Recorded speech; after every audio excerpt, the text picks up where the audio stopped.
felt. And then we'll finally complete a dungeon and go complete the Ginso tree. Oh man. But yeah, it fascinates me that, you know, this really old, you know, SNES game, Super Mario World, there's a procedure you could do to essentially make a corrupted save file, essentially, that lets you hex edit the game. I've seen that, and that's really cool. That is really fascinating, which makes me wonder how well that procedure works if you're playing ROM hacks. And if people can now do hex editing in Super Mario Omega.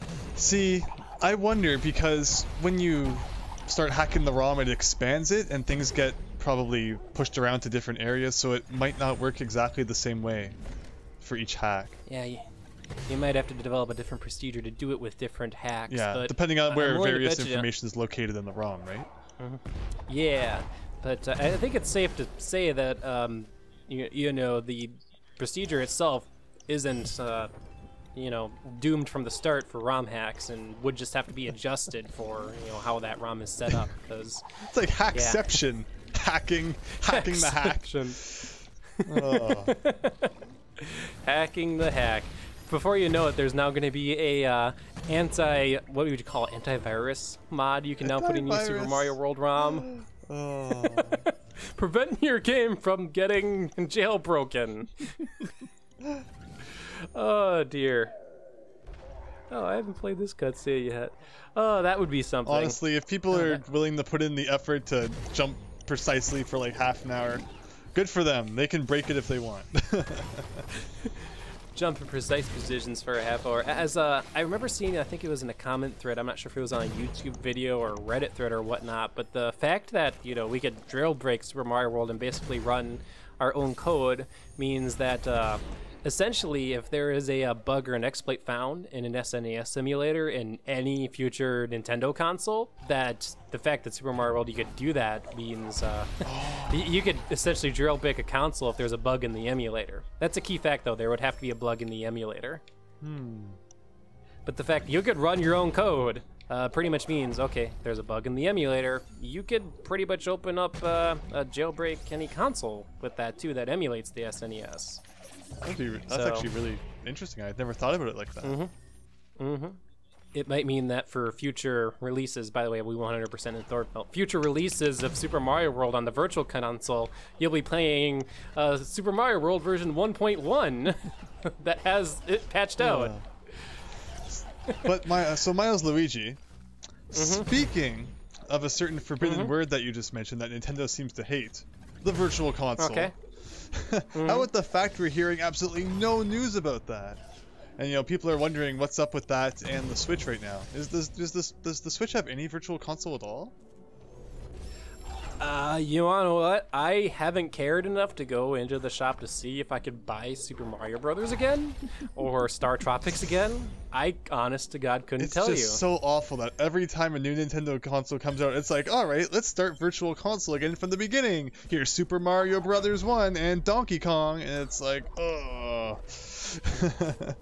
not again. Because it seems like every time they get a somewhat decent library built up, a new console comes out. So it's just really redundant, which is too bad. Because I remember back in the days before the Wii came out, man, I was so excited about it, talking with my friends, talking with all the people who I waited in line with the night that the Wii came out. Like, oh yeah, it's great. We're going to be able to play like every old Nintendo game ever on the Wii. It's going to be fantastic. And over time, they did eventually get a somewhat decent library of like NES and Super NES and N64 games even on the Virtual Console, but I still don't think it was to the degree that many people had expected. And then, of course, the Wii U comes out, and it's like, oh man, let's start this process again. And now the Switch is out, and then we've had this conversation a million times about what happens to all those Virtual Console releases now, so that, you know, you've paid for. It's a shame that they kind of just get lost in space, and you might be expected to buy them again and such, so. Yeah. No, I feel you there. It's like I have a couple Virtual Console games that I bought on the Wii. I didn't buy any Virtual Console for Wii U because I will admit this is actually a case where I was pretty angry at Nintendo that the Virtual Console releases quote-unquote didn't transfer, and I say that because, I mean, they technically did, but you would have to play it like in the Wii emulator. An emulator within an emulator? A hack with yes, a hack. essentially, essentially, you would have to play your virtual console game in the Wii emulator on the Wii U, and there'd be a Wii U version of that virtual console game you just got that would, for example, support the Wii U Pro controller, but the Wii one, through the Wii virtualization, would not support the Wii U Pro controller. And it was like, well, WTF? I remember when the Wii U came out, like I got the Pro controller for the Wii U like right away, because it's like I wanted a controller, not a gamepad, and I was pretty peeved off at how it seemed like only like Mario Kart 8 supported the Pro controller. I remember New Super Mario Bros. U, when it came out, did not support the Pro controller at first. It eventually got patched to support the Pro controller. I even made a stupid video about it, but at first it did not. I think I remember that. Oh. I made a video. It was like, now you can play New Super Mario Bros. U with a real freaking controller. It's insane though, like controllers these days. I remember back to like N64 and a new controller was like $40 max. Now I just went to the store today and the Switch Pro controller in Canada is like $89.99. It's like, I'm not paying $90 for a new controller. That's insane.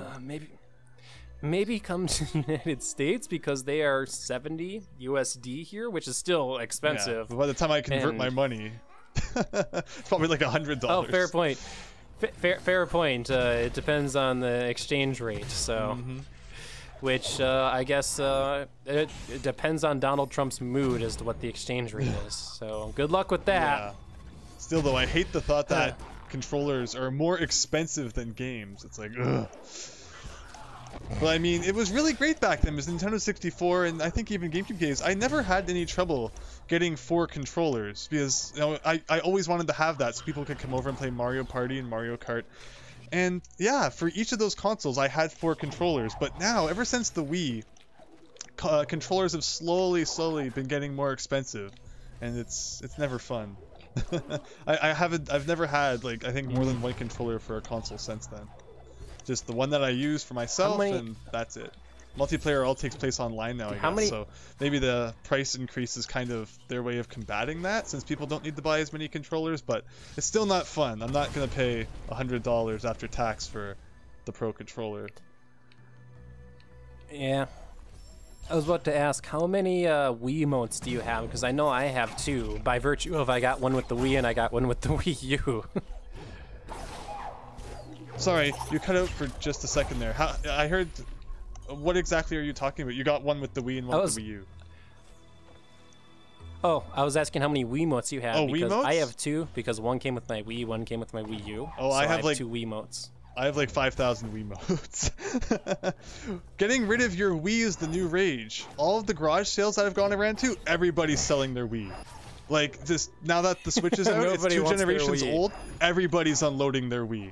You can't go out for a garage sale in my area without seeing at least one Wii this year. And if it's, a classical Wii, it's actually a pretty decent emulation device if you homebrew it. For sure. So if you're looking for a Wii, go to a garage sale in a town near you and you'll probably find one, because people, it's 10 years old and people think it's time to unload it, I guess. We're no longer going to play that Wii Fit, know? No, people are selling that off too. I've seen that a couple times. I know my parents originally got the Wii for Wii Fits, and they were on it for like a month, and then it got promptly put into the basement and never used again. Yeah, the Wii, the hype really sold it, man. The hype for, oh man, you can play sports. Oh man, it's a good fitness device. And then it died. Anyway, let's briefly cut the conversation because really awesome music is kicking in right now.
hopefully I remember to get everything, and hopefully the game doesn't freak out this time. That was bizarre. Why do you think that happened? It happened to me first time I was playing through the game, and it hasn't happened to me in a really long time, but just randomly out of the middle of nowhere, the game will just pause in the middle of a cutscene, and then I can't click on anything. So then I brought up, my keyboard and mouse, actually clicked on skip cutscene instead of trying to use my controller, and then it just goes to black screen, and I'm like, I have no clue what happened. So, but yeah, I believe we could both comment the Wii U was a massive marketing failure, which is a shame because, it could have been a console that was pitched towards, this is a gaming console, not a Netflix machine, which is what the Xbox One and PS3 were accused for at the time, if I remember right. Oh, what the hell, game? Resume? Uh-oh. Uh-oh. Uh-oh, what is my game doing? I think I'm gonna let this cutscene play because there's an autosave after it. And we'll see if it saves. I have never ran into this before. Better get this worked out before you work on your next game, guys. Ow.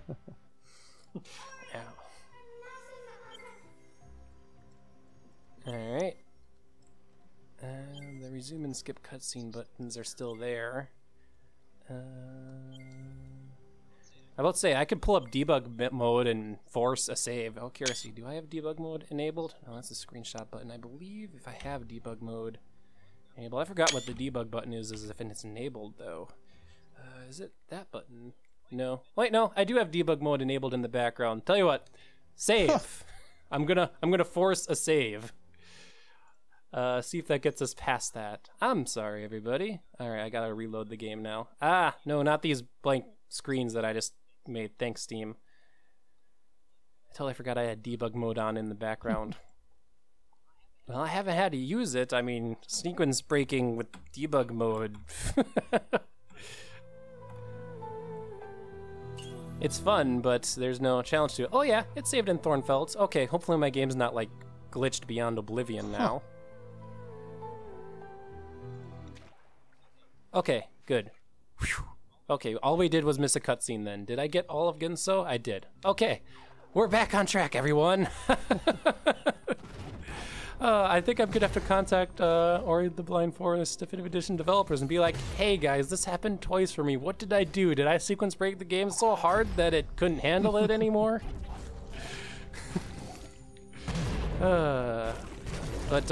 Yeah, I did get a Wii U pretty early on in its life cycle. I know because my Wii U is a white Wii U that only has 8 gigabytes of internal storage, which at some point became too big for just my save files, or too small, I should say, not too big, too small for my save files. So I ended up getting a 64 gigabyte USB stick to put in the Wii U. I originally connected like a 250 gigabyte hard drive to the Wii U. But then it kept erroring out, being like I couldn't read the hard drive, even with one of those double USB connectors to, power the external hard drive. So I'm like, screw it, I'm going to put in a 64 gigabyte USB flash drive, which worked great for until the day the Switch came out. My Wii U went into a backpack and hasn't seen the light of day since. How about the original Wii? When did you get that? I know I did not get that for a while because like the release games for the Wii, if I remember right, Super Paper Mario and Twilight Princess. I played Twilight Princess on the GameCube. I want to say that was I think that was my last console that I got as a gift, and I got it for Christmas, if I remember right, and I got it with Super Paper Mario. So, and at the time, you play Super Paper Mario with the Wii mode on its side, and it's just like, okay, this is cool. I suppose at the time it doesn't dawn on you that the Wii's gimmick was a gimmick yet, It took a couple more games coming out for until it's like, I don't want motion control. I don't want to waggle the Wii remote. Yeah. Thankfully, Paper Mario didn't have too much gimmick, right? I had pointing at the screen to examine things, which like literally I almost never did, except when it's like, oh, there's a door you have to point at. Okay, that's really creative. Not. But otherwise, there thankfully weren't too many times. I mean, you had to like tilt it when you were using the shakes and stuff, which is kind of dumb. But thankfully, it was almost just like when you turn it on its side, it worked really well for platformers because it was almost like holding an NES controller with like the D-pad on the left and the A and B button on the right. But yeah, I don't think Paper Mario was thankfully a major offender. Not as bad as like having to shake the remote every time you wanted to roll in Donkey Kong Country was really annoying. Oh dear. I love that the Dolphin emulator lets you put waggle to a button. Thank goodness. Uh-huh. So Hollow Grove is at 87%, and that's because the lava area just where Mount Horo does count as an area. So we'll be coming back here near the end because I did want to do Mount Horu properly. A, I need it for 100%, and B, we kind of skipped all of Mount Horu. I was just like, here's Mount Horu. Here's the last room in Mount Horu. You couldn't ask for a better sequence break if you ask me. So we pretty much have done the entire right side of the map, so we're gonna move our way to the left side of the map now, with Valley of the Wind and all the areas over there. Here we go.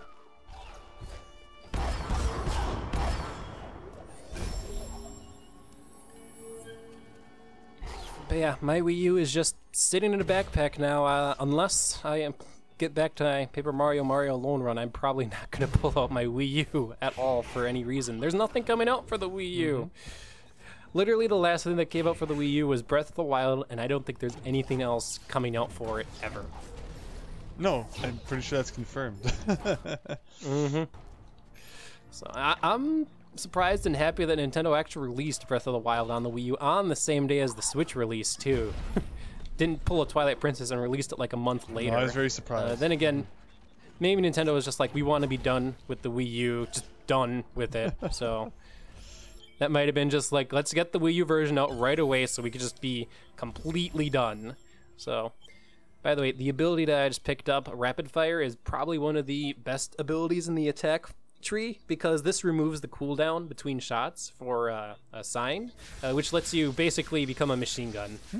And lets you attack as fast as you can button mash. Which is obviously really good. If you're a good button masher, this ability lets you really just wall up and kill enemies really, really fast. So, anyway, should I go down to Forlorn first, or should I? Yeah, let's go down to Forlorn first, because I'm here and I have to come here anyway to get to Forlorn anyway. How many more areas do we have to finish off?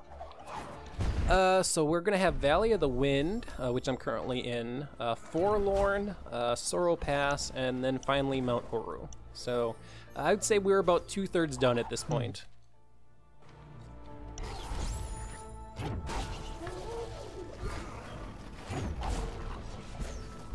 As a video game collector, I take it your Wii U is not in a backpack right now? Higsby? It's not. None of my consoles are really in a backpack, but it may be caked in dust.